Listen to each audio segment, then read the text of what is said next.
Welcome to the Prepare to Fight Fire podcast. I'm excited today. We've got a pretty epic guest. This is my brother and dear friend, Thiago Novaes. So he's been with the city of Ocala for 9 years. His current position is fire equipment operator, also known as a driver. He's currently on the captain's promotional list, sitting number 2. Thiago Novaes is a Florida smoke diver. He's a member of Task Force 8. He's been an instructor at the Florida State Fire College for 5 years. He is a member of their RIT team. He's also a husband and a dad to 2 beautiful girls. Thiago, welcome. Hey man, how's it going? It's awesome to be What's here. going on, bro?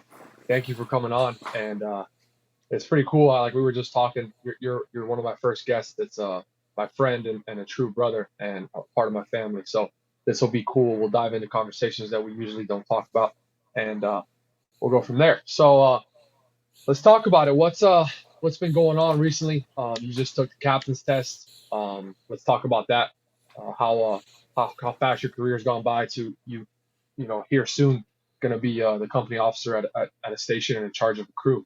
What's your mindset with everything going on in that realm? Yeah, man, no, it's been awesome. It's been a blessing. To be honest with you, I've been able to be around a bunch of super motivating dudes that helped me throughout my path, throughout my career to get me to where I'm at today. You know, I've been striving always to do a little bit more, to get a little bit better, to push a little bit further, to push a little bit harder. So excited, man, excited to get into that company officer role. I've been right out of class now for the city for probably about a year or two now. So getting a little bit used to it. It's definitely a transition going from that driver's seat to that officer seat, but I'm excited. I'm ready. I'm hoping So it's smooth. what's your take on riding up compared to getting the call and actually being a promoted captain for the city of Ocala? Oh man, like a lot of us talk about that. Basically, we're basically a substitute teacher when you're riding up. At the end of the day, you know, you're coming in. It's not really your house, even though we're a small department, so most of us know each other. But at the end of the day, it's still not your house. You're still not the head of it. So you come in, you kind of work with the dudes, let them do their thing, you know, because they got their day to day, their routine, their schedule that they're used to. So you come in there, you kind of just partake into what they do, try to make them a little bit better, uh, give them a little bit of you. But then at the end of the day, you pack your stuff back up at the end of your shift and haul on to the next station. So you're not 100% full throttle. So let's talk about that influence that you still do have when you are in that position. You're still holding a standard. But what is your take? How do you approach them walking the fine line of understanding that you're not their company officer permanently, but you are, in charge for the day? So with that being said, I know how you operate. I know your mindset. You're not going to lower your standard just because they don't have you every day as a company officer. So how do you approach that? Well, dude, I think your name comes with a lot of things, right? The way I've been in the fire department for the first 5 7 years of my career. A lot of these guys that since we are a small department, they know me, they know they know the standard that I put forth, they know my expectation. They know that at the end of the day, I'm just trying to hold everybody accountable the same way that I hope they hold me accountable. You know, that's probably one of my biggest things. So I just try to tackle one day at a time. Everybody is a little bit different. That's probably one of the most challenging things that I've come to learn is not everybody is a Thiago, not everybody is a Julian. You know, there's dudes out there that are going to be a little bit different, and learning to navigate that, learning to lead people on different that have a somewhat of a different mindset than you do. That's probably the most difficult and challenging thing that I've been facing in my career so far. Yeah, it's super tough. Back to that full throttle thing. We are full throttle individuals, and unfortunately, there are few of us and many people that are not full throttle.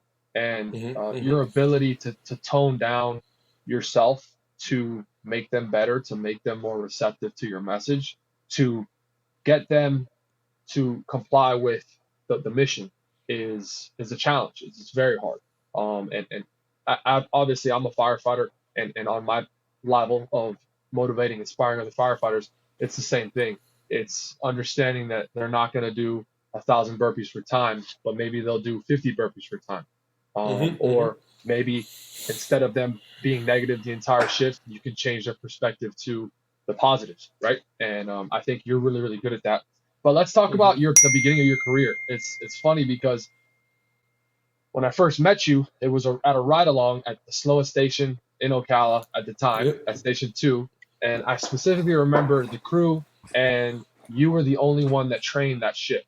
So, you talked about being surrounded by motivated individuals, and every department has driven guys and guys that are just fire rescue employees that do the bare minimum, show up, and I believe have not been held accountable for a majority of their career, and they believe it's okay to act the way they do. So I like to really blame leadership, not individuals, because at the end of the day, you are who you're led by.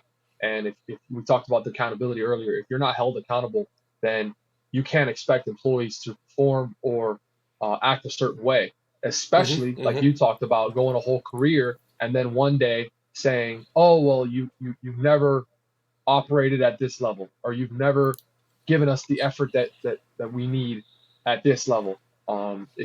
It's unrealistic. So let's talk about, at that time when you first started, I don't think you were around driven, motivated individuals. So what changed, or did you always have the mindset that you have your own standard? Yeah, man. I came from probably a little bit more of a different background than most people. I was born and raised in Brazil, in Rio, so I am Brazilian.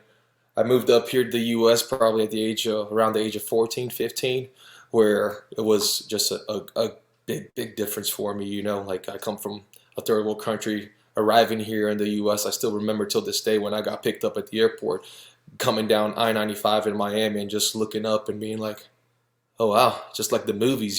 So for me, just being here was already a blessing. So everything that I've lived, that I've experienced before getting to the fire service, I feel like I worked super hard for, and I acknowledge how much work my mom had to put forth to get us to where we were at. So I've always had my mom as probably one of my biggest inspiration to be good, to be great, to go above and beyond. So seeing her work ethic, seeing how she handled herself, how she was a single mom of four, uh, early at the age of 14 she had my oldest brother, at the age of 16 she had me, at the age of 18 she had my sister, and 21 my other sister. So my mom always had that grind in her. So I always inspired to be just a little bit like her.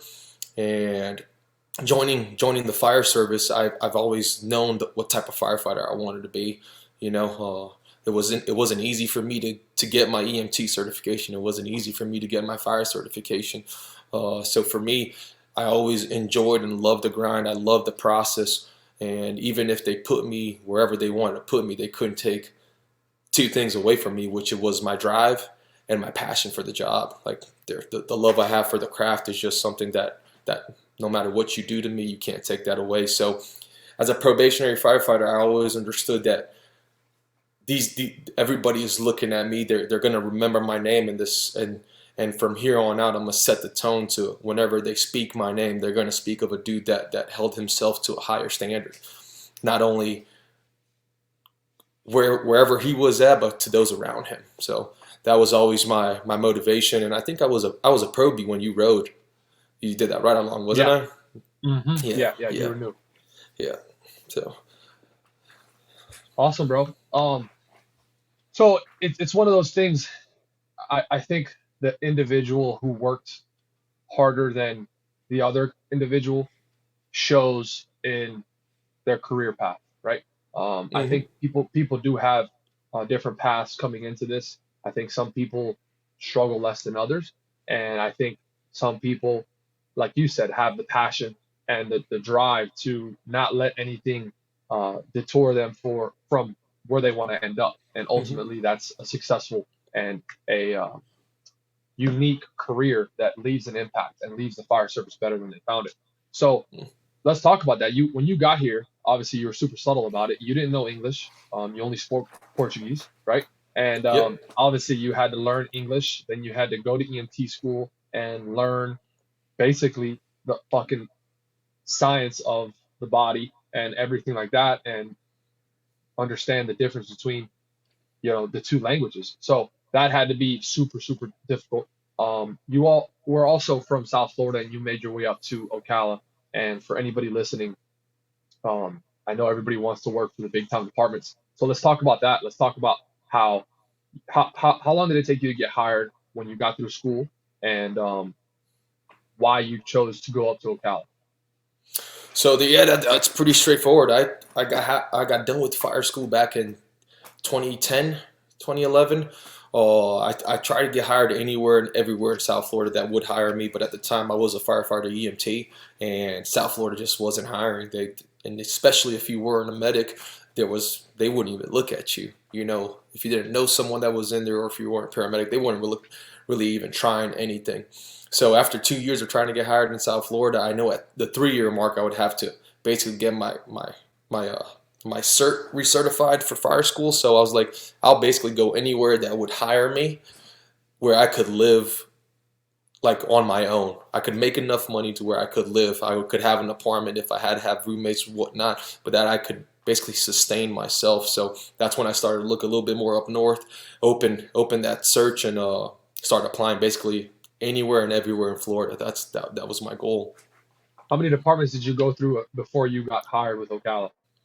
Oh man, so many. I'll probably lose count. I would say probably 15, 20 departments. I was in the process with two other departments when I got actually hired with Ocala, and when I actually got the phone call from Ocala, I was in my car. It was me and my brother sitting in Jacksonville waiting to go into a Chiefs interview, and we got the phone call waiting because I got there probably an hour or so early.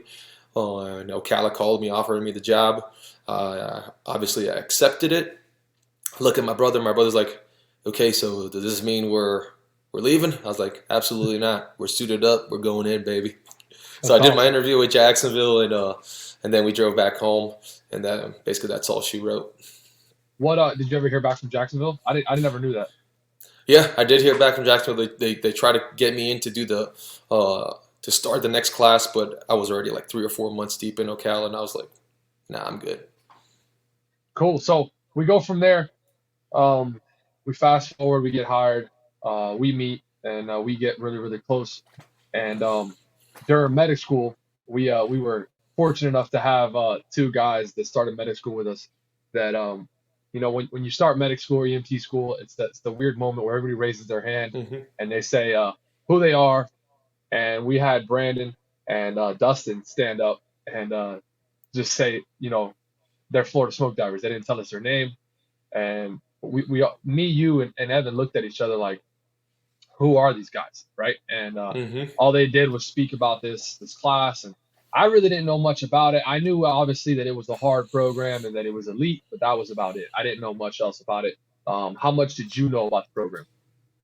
I had minimal knowledge. Most of the guys from Ocala that were Florida smoke divers that went through the program, the old school program and the new school program. I really didn't have close connection with those dudes at the time, so I knew very minimal, very, but it just sounded challenging, sounded hard, and sounded like something that I needed to get to know a little bit more about. Yeah, so we're going through medic school, and these guys are running their mouth, right? They're cocky, and they're running their mouth every single day about Florida smoke divers, and as they should be, right? They were very young Hmm. when they went through the program, and they went through with a lot of elite individuals that I believe have really paved the way for a lot of us to be super successful. I mean, all the instructors we've had, all the instructors that we look up to, and the firefighters, and they're all chiefs or lieutenants now. But um, fast forward, we're coming into the third semester, and I'll never forget when you looked at me and Evan, and you were like, "Hey, let's go to smoke divers in December." And obviously, it was a death wish because we were in paramedic school, and unlike most departments, I come to find out when we went through paramedic school, we couldn't do ride-alongs on duty, and we Yep. had the most clinicals for a hospital.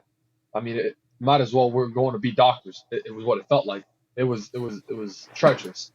So to stack on smoke divers was insane. And I remember a certain instructor, we just took pictures of Dustin Lindsay was like, "You guys don't stand a chance going to smoke divers while being in paramedic school." And we were young and dumb, and we sent it. And obviously, we were unsuccessful. But let's talk about just that of just not letting anybody tell you, what you can do, and your mindset when we said, "Hey, we're going."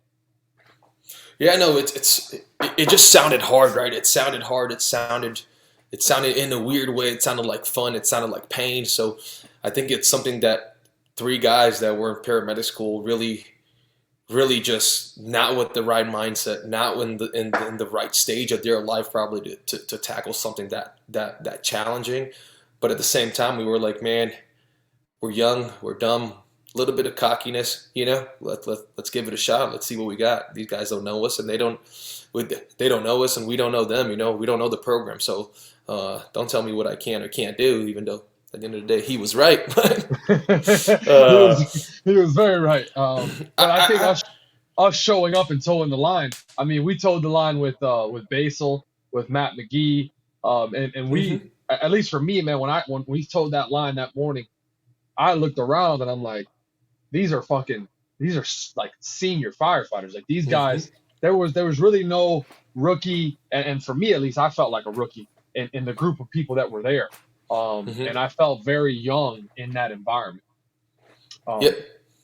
but we told the line, and that says a lot in itself for a lot of people that talk the talk compared to people that, you know, you challenge them and they say, I can do it.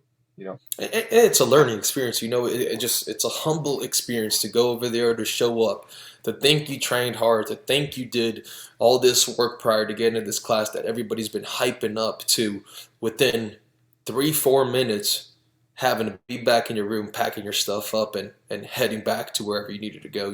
It's a humbling experience ever to put your face out there at the fire department after that, or telling your family, or telling your friends, all those people that watch you train, even though we didn't train much, but we still were 3 4 months out training about it, talking about it, getting ready for it.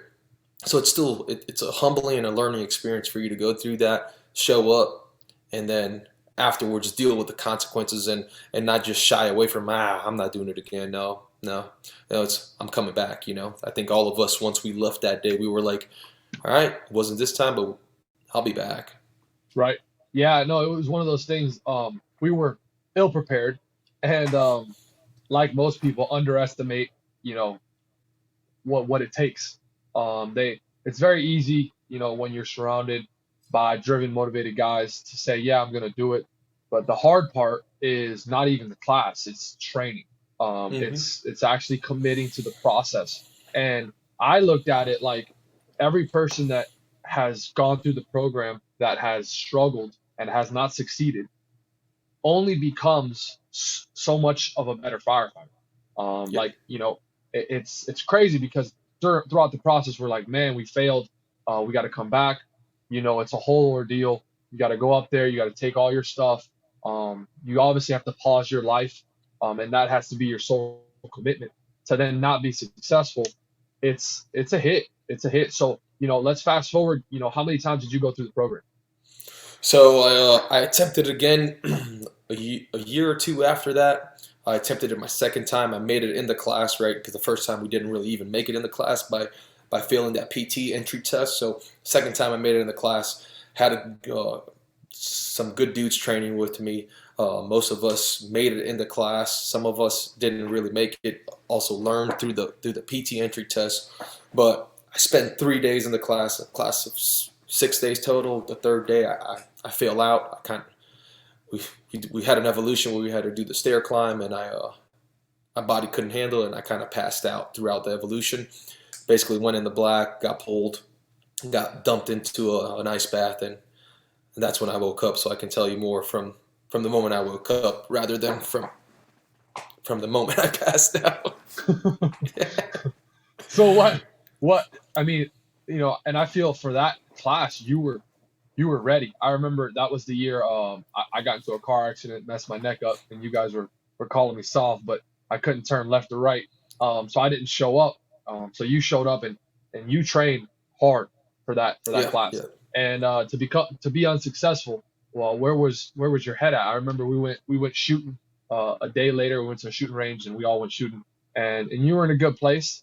And let's talk about failure. Let's talk about accepting failure, because I think a lot of people in the world, not only the fire service, have a very hard time making mistakes, Hmm. not achieving their goals, and then just being poopy pants about it, just having a negative mindset, being a victim instead of just saying, I mean, it's hard. It's hard to accept failure. It's hard to accept the fact that you didn't reach your goal. But how do you approach failure? Because I feel like you have a really good mindset towards moving forward. Yeah, I don't really see the stuff that I didn't accomplish as much as a failure as I see as an opportunity to grow, right? So I see the opportunity, hey man, I didn't make it this time, so I'm gonna learn from it. I'm gonna come back better. So the first time we failed, I learned from, hey man, maybe I need to be a little bit more humble about this. Maybe I need to have a different approach through my training, through my through my game plan before showing up. The second time I passed out, oh, and that I made it in the class and I passed out. I learned that this is as much as it is a mental class, a physical class. You also need to learn how to feed and feed your body, and your nutrition needs to be on point, because that's what I think kind of I lacked on. We really didn't put a lot of research, a lot of effort into learning how do we fuel the machine so it keeps going, not for one day, not for 2 days, but for 6 days straight. I think that's what that class just encompasses everything that you need to make it through the class. It's not just one, hey man, you just need to be able to do 70 sit-ups. You need to be able to do 50 push-ups. And if you run super fast, you'll make it in the class. You'll make it in the class, you're right, but that doesn't mean you're going to finish the class. So you need to be a well-rounded fireman. You need to know your nutrition. You need to have your mind ready for pain. So those three aspects of this class, basically, I had to learn, not failing it once, but I had to learn by failing it twice, and then the third time is when I got it. So for me, it was more of a slower accomplishment, but I think it made it at the end feel just that much better. Yeah, so let's talk about that. Let's talk about when you accomplished this goal. Um, how did you feel?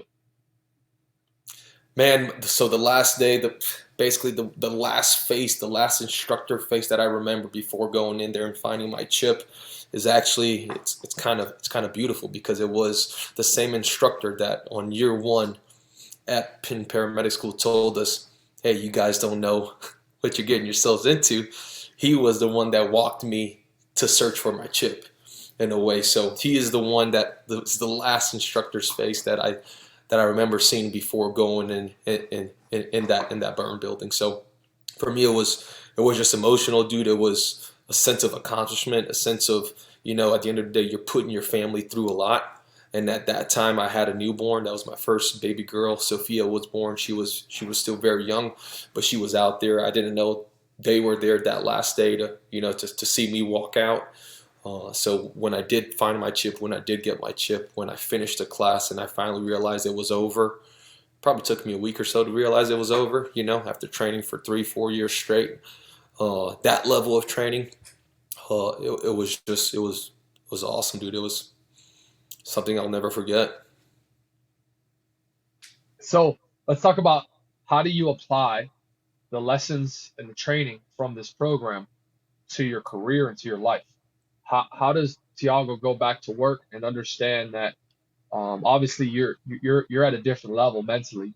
Obviously physically we know that you train very hard, but mentally your outlook is very different. And how do you input that into your career and to your home life? So I think I've had basically the same mindset throughout my entire career. And so this is what I'm gonna tell you. So I've always known, from the moment I decided to be a fireman, the moment I became a fireman, the moment I fought my first fire, I always knew that the Thiago that shows up on duty that day needs to be able to do whatever it takes to save a life, or to save his partner, right? To save that person that's going into that building with them. So that's what I always went for. So smoke diver showed me how much further I could go before I thought I wouldn't I wouldn't be able to go. Before I thought I would quit, before I thought my body would quit, before I thought how much air could I actually make this bottle last. That's what Smoke Diver taught me. Smoke Diver taught me so much about how much further we can push. But the mindset was always, hey man, I need to show up and I need to be the best fireman, because I hope the guy that shows up next shift, so the guy that shows up tomorrow, he's showing up with the same mentality. Because what if they show up to save my family? What if they show up to, to run the call at my house? I hope that the same effort that I put into showing up to work is what the next guy is doing, or the guy that responds to my family's, house, to anybody. So that's how I kept my mindset. That's how my mindset was always at. Smoke Diver just helped me realize that I could push way further than what I thought I could, Mm. you know? Yeah, it just unlocks any limiting belief. The term "I can't" or um, "it's impossible" are eliminated, right? Hmm. Like those Hmm. two words do not exist. I believe in any smoke diver that has passed the Florida program. I mean, those two words, through the 6 days of overcoming the obstacles, overcoming your own self doubt, and channeling that focus that we Hmm. channel to accomplish that goal, shows us that we're really unstoppable. The moment that you let any negativity in, is the Hmm. moment that we do become limited. But that's amazing, bro. And the aspect of showing up to work and being better, and understanding that you are dependable. Like people can depend on you, and you will never let them down. It's huge, right? I think Hmm. a lot of people don't have that mindset, and I don't think it's not having that mindset. I think they just don't have that perspective. They don't understand that, like you just said, there might come a time where we're going to save their family, and they would Yeah. want guys showing up with the mindset that I'm going to do whatever it takes to help the situation. And that's amazing, bro. So you've been an instructor now at the fire college for 5 years. Let's talk about your passion for teaching, right? I just had the distinct honor to teach with you for a couple of days, and I saw a different side of you, right? Obviously, there's a there's a lot of times when we're hanging out, it's in a different environment, different space, and in the space of teaching, I saw something that was very unique. And a friend of mine, Pablo Jenner, he says something that you can't fake passion, and you teaching shows how passionate you are about this job. Where does that come from? Dude, I from the moment I went to fire school, I knew I wanted to teach at some point in my career. I think just being out there and you seen as these kids come through fire school, as they think they're the biggest, the baddest, and they slowly start to learn that there is probably someone out there that's bigger and badder. And you see them transition from legitimately being a boy to being a man. That transition, that phase, you being able to help someone transition in that, and go through that process, it's rewarding. Like I tell a lot of these kids when they come in, man, there's no such thing as a stupid question, because I was at one point that kid. I didn't grow up in a farm. I didn't grow up in the country. So the first time I turned on a chainsaw was in fire school. The first time, I touch a lot of these tools were in fire school. Growing up in Brazil and then moving into, Boca Raton in Florida, I just didn't have any exposure to any of that. So the process, I think it's what I'm super passionate about. I love seeing these kids come in not having an idea about how to put their gear on, how to put their pack on, and you help them transition them into being these well equipped firefighters to go out there and make a difference is probably so rewarding. It makes it worth it all, man. The 5 years I've been out there, it's been a blessing, and probably wouldn't change it for nothing. Yeah, I love it. And it's one of those things. It makes you a better firefighter. It makes you a better leader.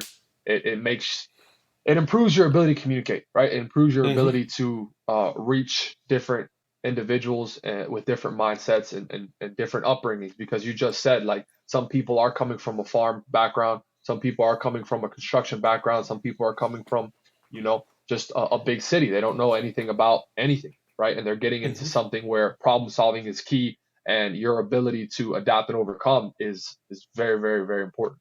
And they Yeah, don't have those skills, and it's up to the instructors to develop the skills in those individuals and make them day one firefighters ready to go.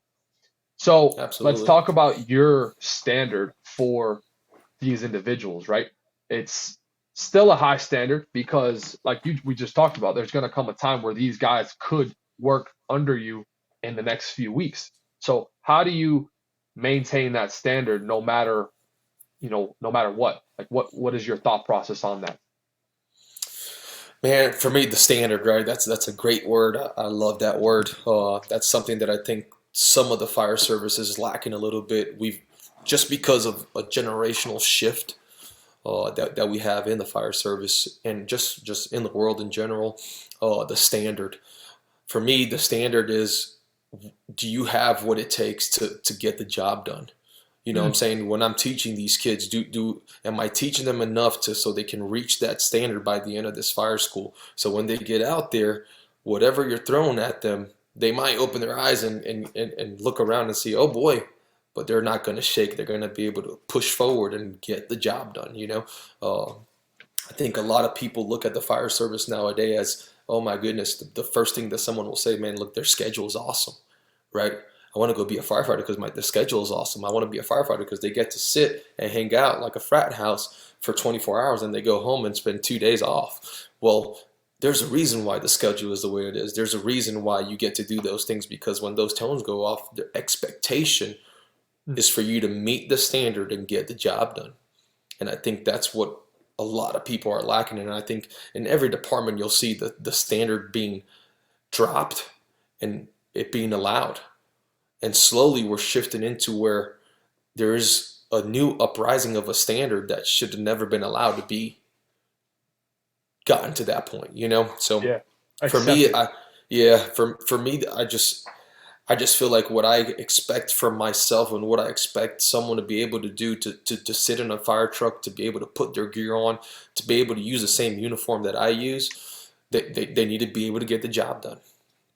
I love it, bro. That's amazing. And it's true. At the end of the day, there's a lot of discrepancies in administration and the line personnel of the fire service. And I was talking to Chief Campbell about this exact topic.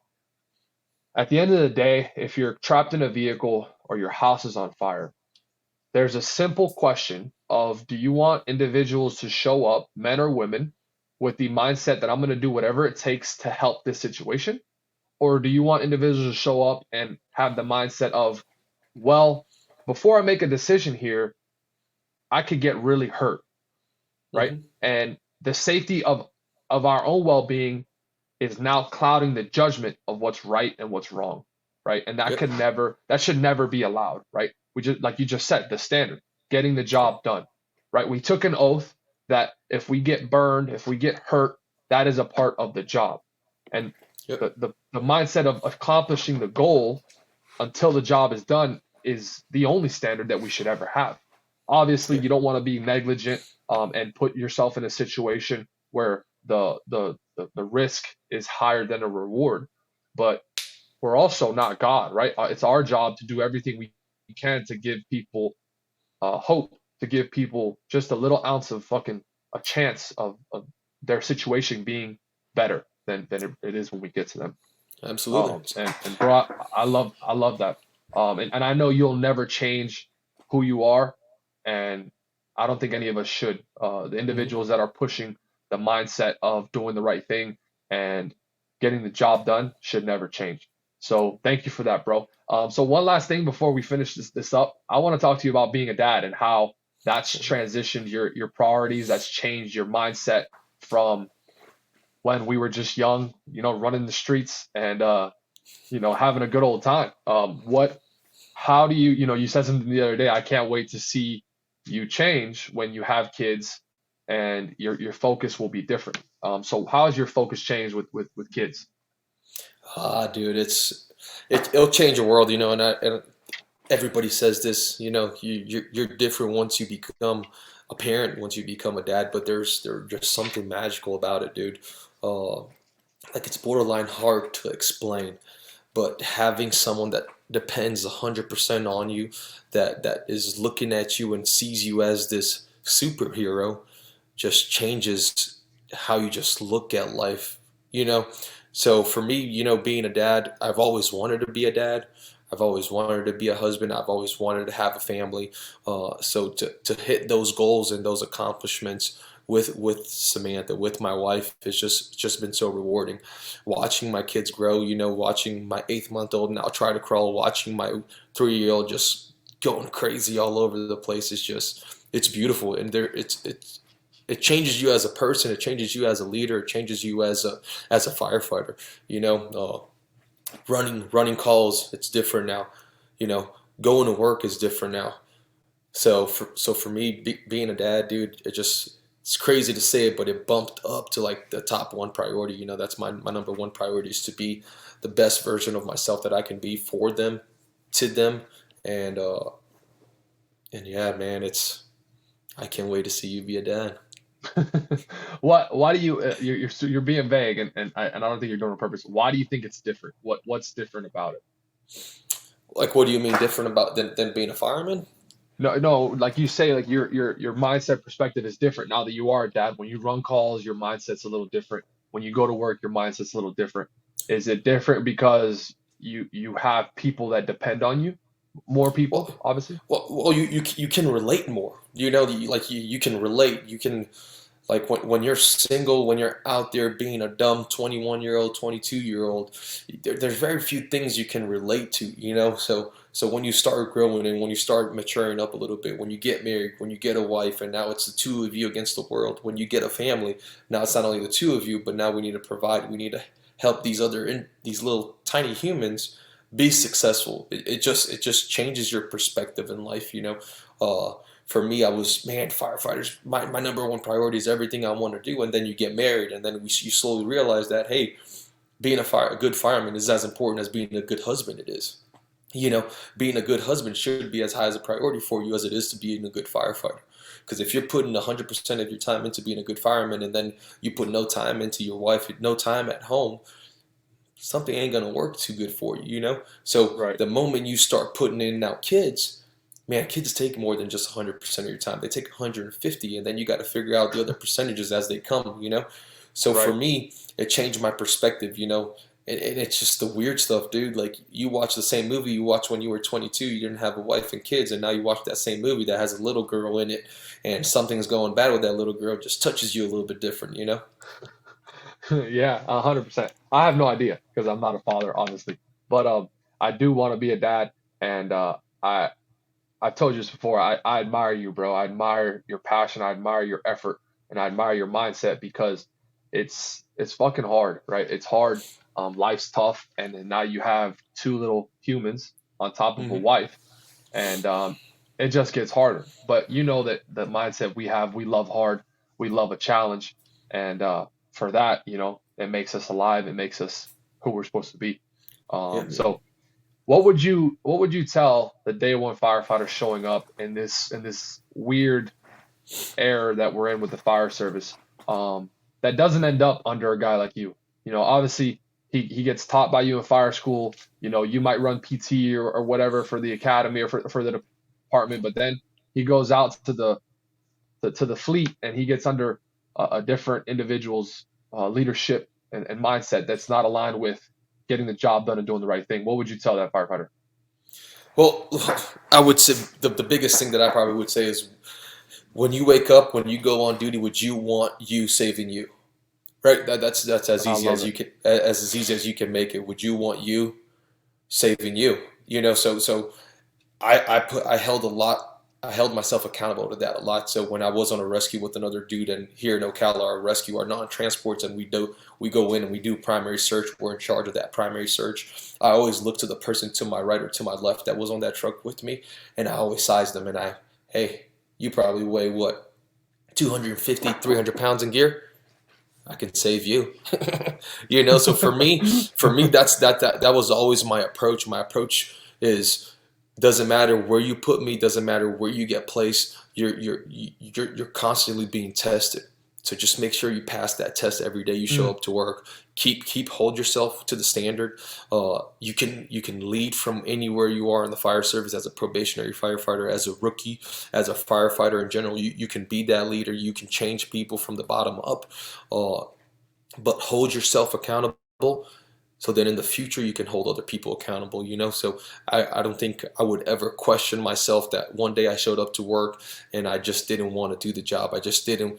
I just felt like, I'm not gonna, if I need to do this search, if I need to put this fire out, I don't feel like doing it. So hold yourself accountable and constantly ask yourself, would you want you saving you? I love it, bro. Awesome, man. Guys, we're gonna go ahead and end that episode on that. Would you want you rescuing you? Listen, guys, I hope I bring you guys value. I hope you guys are loving the new podcast. If you do love it, go ahead and like, share, subscribe. It's on YouTube, Spotify, and Apple currently. So if you do have those platforms, when you're done listening to it, leave a review, just hit some stars on there, and just tune in for the next episode. Thank you, Thiago, for coming on. I appreciate you, bro. See you, my brother.